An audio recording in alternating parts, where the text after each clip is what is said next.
خدایا خود را بشناسم.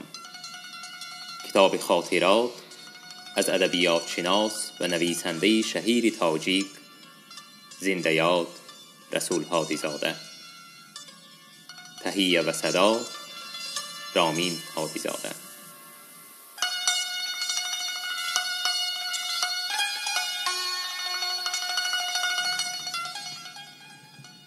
رادیا. برای این باب بهتر و مناسبتر از این سرلوحه یافته نتوانستم. رادیا همچون واسطه تبلیغاتی و تأثیر معنوی پسیخولوژی به عامه و مملکت هم در دست حزب کمونیستی و دولت شوروی و هم برای اهل قلم و صنعت در مقام اسلحه بود. رادیا از جهت معجزه‌های تکنیکی به سطح ترقیات امروز نرسیده بود، اما از حیث نفوذ و تأثیر و معروفیت و محبوبیت از رادیوی امروزه بیشتر مقام و موقع داشت. در آن وقتها رادیو پریامنیک‌ها کم بودند. رادیوی شبکوی یعنی رادیوی دیواری نیز نه در همه خانه و حولی‌ها موجود بود. در گذرها مردم بیگاهی به چایخانه می برآمدند، نه تنها برای صحبت و چایخوری و دیداری همدیگر، بلکه آنها رادیو گوش می کردند. از کنسرت های رادیو لذت می برداشتند. امروز مردم شیفته تلویزیون هستند. شبها ساعتها نشسته برنامه های تلویزیون را تماشا می کنند. خواه آن برنامه منظور و مقبول آنها باشد، خواه نه. رادیو را کمتر گوش می کنند. حالان که از مقایسه تلویزیون و رادیوی امروز تاجیک حکم می کنم که مضمون و مندرجه، موضوع و محتویات گوناگونی کنسرت ها و هیئت وسیع آوازخوانان و نهایت زبان ادبی رادیو به درجات از تلویزیون تاجیک بهتر و برتر است.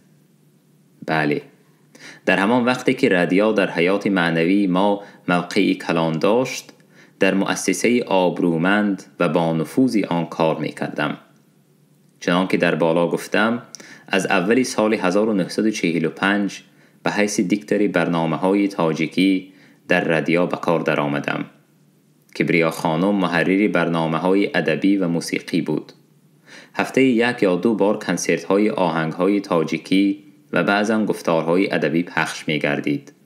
خبرهای آخرین هر روز 10-15 دقیقه پخش می شد. محرر و مترجم اسحاق مهوشف بود. خبرهای آخرین را گاه من و گاه خود مهوشف می خواندیم. اسحاق مهوشف زبان تاجیکی خصوصا زبان کلاسیکی را خوب می دانست و بعدها به دوشنبه که آمد به ردیف ترجمانهای زبردست داخل شد. اسحاق مهوشف در به اصطلاح تاجیک گرایی از کبریا خانم هم مقدمتر و فعالتر بود. برای زیاد کردن ساعتهای برنامه‌های تاجیکی با کلانهای رادیو بحث و مناقشه می کرد و به گفته خودش به CKVKPB یعنی کمیته مرکزی حزب کمونیستی عمومی اتفاقی هم خط نوشته بوده است. آخر سال 1945 کبریا خانم روزی به من گفت: رسول خان، بعد از مدت از کار رادیو می روم. اکنون من خوجاییندار شدم. باید به خوجایینم نگاه و بین کنم. در سالهای تنهایی بعد از جدایی از زن اولشان زندگی عبدالله اکا خیلی ویران شده است. بیشتر به شرابخواری و جوره بازی روز گذرانیده از کارهای ایجادی تماما دور رفتند. حالا من زور زده زندگی آن کس را کمی به نظام درآوردم. میبینم که این کم است. از این هم بهتر کردن لازم است. عبدالله اکا نویسنده توانا هستند. اگر شرایط مساعد شود اثرهای خوب میتوانند ایجاد کنند. من میخواهم آنچه میتوانم در این راه صرف کنم. کاری خودم را در رادیو به عهده شما میگذارم. شما خیلی تجربه حاصل کردید. باور دارم که این وظیفه را به خوبی ادا خواهید کرد. به این کار راضی شدن و جرأت کردن من تنها نتیجه ترغیب و به من دلیری القا نمودن کبریا خانم بود.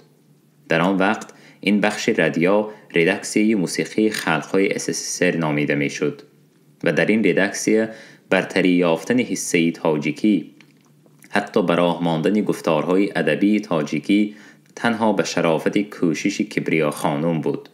من هم کار این ردکسیه را به همان طرز و اسلوب مقرر شده دوام دادم. کبریا خانم مرا تنها نمی گذاشت. در هر 10-15 روز با تلفن حال پرسی می کرد. مصلحت ها می داد. گاها به خانه آنها می رفتم. باز یک دو حکایه عبدالله قهار را به تاجیکی ترجمه کرده از طریق رادیو خواندم. هر بار که می رفتم حس می کردم که عبدالله قهار و کبریا خانم جداً به کارهای ایجادی مشغولند. عبدالله قهار برای ترجمه وینه میر تالستوی شرطنامه بسته است. وی ترجمه می کرد. کبریا خانم در ماشینکه تازه نویس می نمود. بعد هر دو صحیفه های ترجمه و چاپ شده را تحریر می کردند. کبریا خانم که زبان ازبکی را نمی دانست و به آموختن آن چندان شوق نداشت، در مدت چند ماهی هم خانگی با عبدالله قهار ازبکی را خوب یاد گرفته است. عموماً کبریا خانم به احیای ایجادی عبدالله قهار خیلی کوشش کرد و به این موفق هم شد. کبریا خانم نه تنها زنی دانشمند و صاحب اهل رسا، بلکه کدبانوی خوب هم بود. در پزندگی و سازندگی و ترتیب و تنظیم خانه و جای به همتا بود.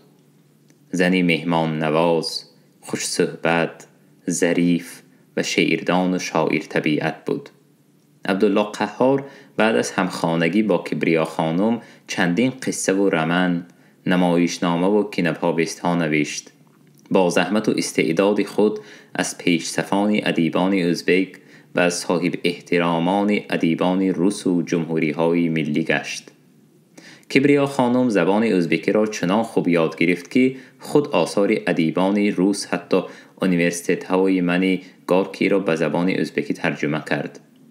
بعد از وفات نابهنگام عبدالله قهار سال 1968 در سن 61 سال از بیماری قند، کبریا خانم بالکل به آموختن، تنظیم دادن و نشر نمودن میراث باقی مانده عبدالله قهار مشغول شد.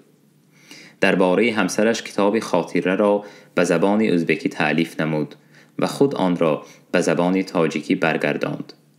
افسوس که این کتاب در دوشنبه به چاپ نرسید.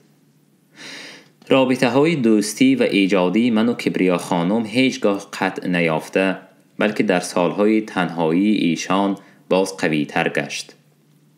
من خودم و بعضاً با همسرم بشیر خان در سفری تاشکند به حولی آن کس رفته از عبدالله قهار، از وضع ادبی ازبکستان و تاجیکستان، از ادیبان گذشته و زنده تاجیک که اکثری آنها را کبریا خانم در جوانی دیده و مصاحب شده بود صحبت ها می کردیم. سالهای آخر کبریا خانم زود بیمار می شد، اما بیماری را به آسانی می گذرانید. این همه علامت پیری گفته به خنده تمام می کرد. باری آخر کبریا خانم را سال 1996 در تاشکند زیارت کرده بودم. آنگاه به جشن امیر تیمور رفته و فرصت یافته به دیدار آن کس رسیدم. سال 1997 به سفری کوتاه مدتی در تاشکند بودم. تلفن کردم، کبریا خانم را پرسیدم. زنی گفت که 1.5 ماه شد که آن کس از عالم گذشتند. زود به تعزیه و فاتحه خوانی رفتم. خواهرانش در خانه بودند. قرآن خواندم. آنها از واقعی بیماری کوتاه مدت و روزهای آخرین خواهرشان حکایت کردند. در پهلوی عبدالله قهار در قبرستان اهل ادب و صنعت به خاک سپردند. سنی مبارک به 82 رسیده. رحمت الله علیها.